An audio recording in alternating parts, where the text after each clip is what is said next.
আমি সকালবেলা যখন একেবারে সকালে উঠি তখন আমার প্রতিদিন জিমে যেতে হবে। এখন প্রবলেম হলো সকালে উঠার পরে মাইন্ডসেটটা আমার অলওয়েজ কাজ করে যে জিমে যাইতে তো বোরিং লাগে, কষ্ট হবে, ব্যায়াম করতে হবে, লড়তে হবে, দৌড়াইতে হবে, ফিজিক্যাল একটা এক্সারসাইজ করতে হবে।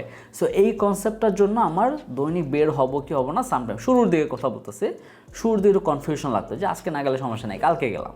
যখন একবার বের হয়ে যায় ঘর থেকে বের হয়ে গেলে আমার শরীরে ব্যথা আছে না, আমার ভালো লাগতেছে না, আমার মোটিভেশন নেই, এগুলো কিছুই কাজ করে না। ফুললি ব্যায়াম ট্যাম করে ভালো করে প্রতিটা সেট মেরে দেন বাসায় আসি রিল্যাক্সে, দেন আধা ঘন্টা পরে খাইলেও কোনো সমস্যা হয় না। That is your mindset.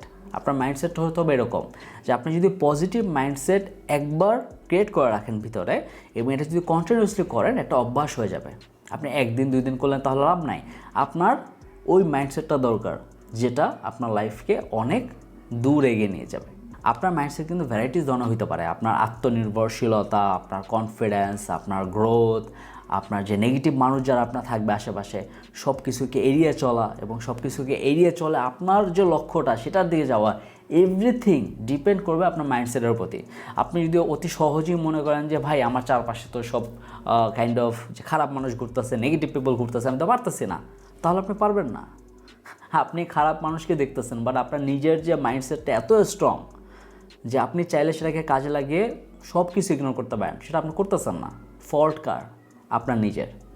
So কাউকে দোষ দেওয়ার আগে নিজে ধরেন যে ফল্ট কিন্তু আপনার নিজের হবে অলওয়েজ।